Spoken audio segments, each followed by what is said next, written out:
Boboto ka lang namin dahil kay Inday Sara Duterte.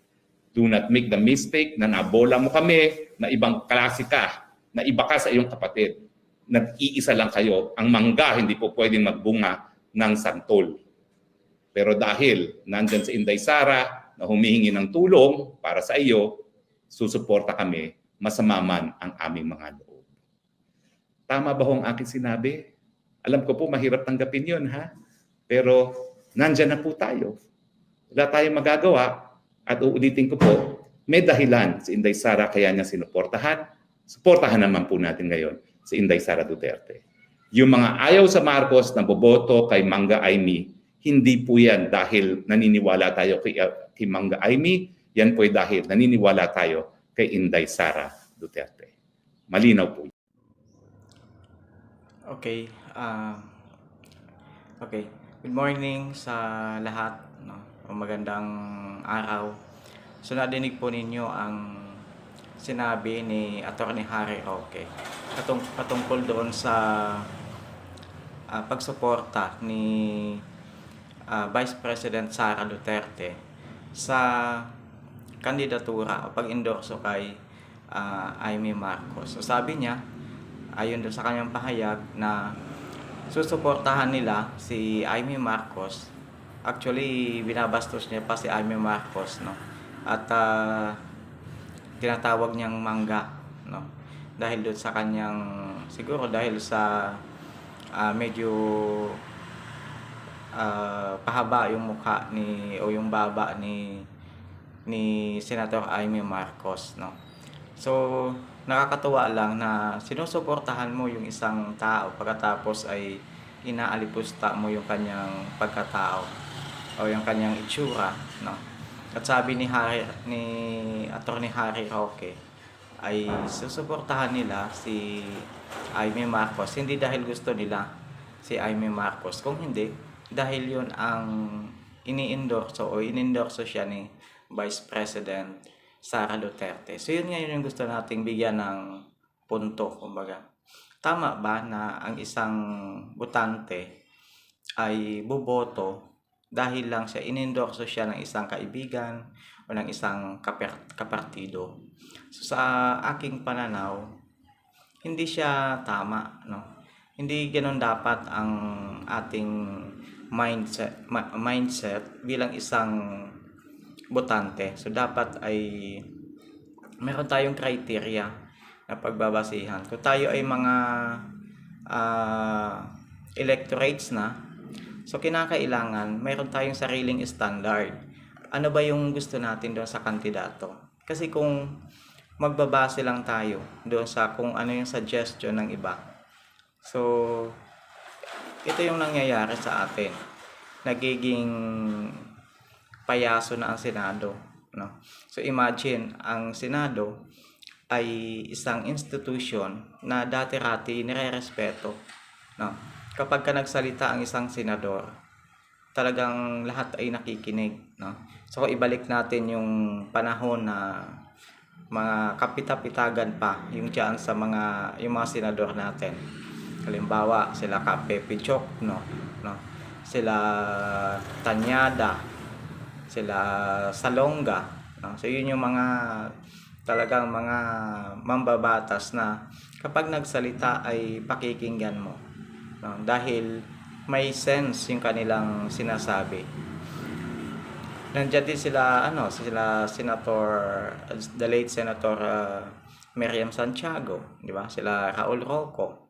Yung mga sila, isama na natin si Enrile kasi kahit papaano talagang magaling naman yung mama o yung tao. So ibig sabihin, dati talagang ang Senado ay rerespetuhin mo, hindi dahil mga senador sila, kung hindi yung kanilang composition ay talagang karespeto. Alam nila kung ano yung trabaho nila bilang isang mambabatas kasi karamihan sa kanila mga abogado. Tingnan naman natin yung mga composition ng mga senador natin ngayon. Sikat lang na artista ay iboboto na. Hindi ko naman minamaliit yung mga artista. Mayroong mga artista na nakapag-aral din, may mga artista na magagaling din. sa larangan ng politika. Pero hindi lahat ng mga sikat na artista dati na pumasok sa politika ay naging maayos, no? At sa Senado natin, ilan ang mga artista diyan? Halimbawa, ngayon sila Senator Robin Hood Padilla, si Jinggoy Estrada, yung mga naging artista na naging senador, si Bong Revilla, Lito Lapid, no? So sila yung mga artista. So kamustahin natin ano yung kanilang performance, no? Nadinig ba natin si Lito Lapid ay nagbigay ng mga privilege speech at nagbigay ng mga position doon sa mga issues na napaka-importante sa ating mga mamamayang Pilipino, o ano yung mga batas ba na kanilang ginawa, no? So maliban doon sa mga artista na yan, mayroon pang ibang mga ngayon ay mga senador, no, na dapat ay ini-evaluate natin kung ano yung kanilang nagawa diyan sa Senado. So halimbawa, yung mga miyembro ng mga political dynasty, napakadami diyan, no? Nakalagay diyan sa ating batas na bawal ang political dynasty. Sa susunod, tatalakayan natin yung patungkol diyan sa political dynasty. So pahapyaw, sino ba nga mga miyembro ng Senado na masasabi nating sila ay halimbawa ng mga political dynasty? So halimbawa, yung mga tulpo, tatlo, kung sakaling manalo ang dalawang tulpo na kumakandidato ngayon, magiging tatlo na ang tulpo sa Senado. Ang mga bilyar, no? So kung manalo yung bilyar ngayon, magiging dalawa uli ang bilyar doon, magkapatid. Ang Estrada, magkapatid si Jinggoy at si JB Ejercito, no? Yung mga Cayetano, magkapatid. Namatay ang kanilang tatay na dating senador, pero dalawa ang pumalit bilang senador uli ngayon, no? At ang tanong diyan ay, wala na bang ibang magaling kundi yung mga pamilya lang na yon? So yun yung tatalakayin natin doon sa mga susunod nating video. So balik tayo doon sa kay Amy Marcos, no? Sabi ay iboboto sila ng mga DDS ayon kay Harry Roque kasi ini-endorse siya ni BP Sara. Kaya ang tanong diyan, kung halimbawa palpak yung ini-endorse o kaya ay gumawa ng hindi mabuti ang in-endorso at nanalo siya, accountable din ba yung nag-endorso? Halimbawa sa kaso ni Amy Marcos, kung may ginawang kalukuhan ba si Amy Marcos, ay accountable si BP Sara? Kasi ang sabi ng kanyang mga supporters at kaibigan, kapartido, iboboto nila si Amy Marcos dahil ito ay in-endorso ng kanilang leader, no, si BP Sara. Kaya ang problema kapag halimbawa ay hindi maganda ang naging performance ng kandidato na in-endorso nila, ay hindi naman accountable yung nag-endorso, hindi ho ba? Tsaka minsan yun ay may mga self-interest na nakatago, no? So tayo bilang mga botante, hindi dapat tayo bumabase doon, no? Kahit na sa mga lokal na labanan ng mga politiko, hindi tayo dapat nakabase kung sino yung mga ini-endorso ng mga political leader ng ating community. Kinakailangan meron tayong standard, meron tayong pamantayan doon sa pagboto, no? At syempre, kinakailangan taasan din natin yung standard dahil senador yung ating iboboto. So halimbawa kung senador yan, ano ba yung mga dapat na standard? Kasi doon sa ating constitution, napakadali ng mga qualifications. Marunong ka lang bumasa at sumulat, pwede ka na maging senador, no? Residente ka lang na-meet mo lang yung residency requirement, pwede ka lang kumandidatong senador. Ang tanong, kaya mo ba yung gawain ng isang senador? Kaya mo bang idepensa ang mga batas na gusto mong isulong? Kaya mo bang i-represent ang taong bayan doon sa kanilang mga interest, no? So halimbawa, ng mga nakaraang pamahalaan, di ba? Kumbaga, madaming mga paglabag doon sa human rights. Ang mga politiko ba o ang mga senador ba noon ay kumontra o nagbigay ng pahayag man lang na dapat ay hindi na isasakripisyo o hindi dapat binabaliwala yung karapatang pantao ng mga Pilipino. Hindi ba tameme naman yung iba? Takot din sila kasi sila mismo may mga paltos. No? Sila mismo ay may mga hindi magandang nagawa na kapag sila ay pumiyok, pwedeng yun ay halongkatin ng kasalukuyang administrasyon at sila man ay masasampahan ng kaso. O baka may mga nakabinbin na mga kaso din sila at pwedeng halukayin at buhayin. So nanganganib ang kanilang sariling interest, no? Kaya napakahalaga ng standard, napakahalaga ng pagkakaroon natin ng pamantayan, no?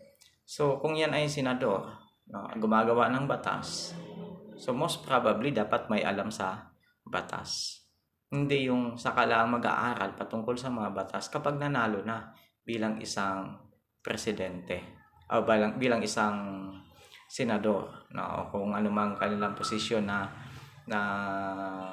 tinatakbuhan. Pero kapag mambabatas yan, dapat alam niya kung ano yung mga batas. Ngayon nagkakagulo, di ba? Yung mga ano ba yung sinasabi ng mga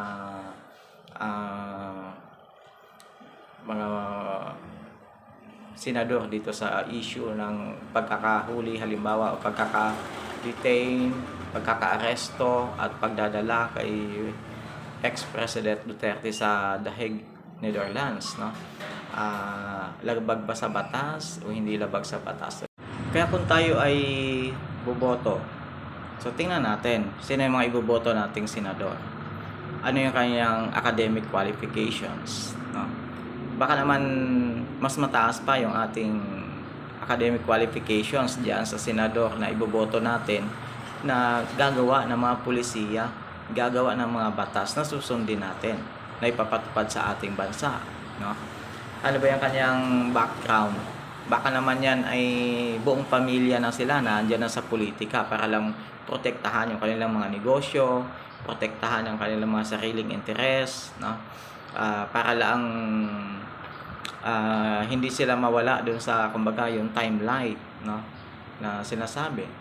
O kaya naman yung politiko ba na yan ay may mga kaso ng graft and corruption na involved ba yan sa mga anomalya sa gobyerno, no?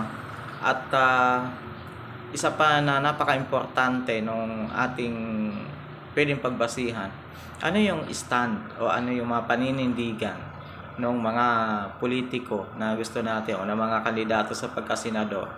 Halimbawa sa graft and corruption, ano yung kanilang stand dyan, ano ang kanilang paninindigan, okay lang ba na yung pera ng gobyerno ibulsa, yung mga confidential fund na yan na hindi malinaw kung saan napunta, ay okay lang ba sa kanila?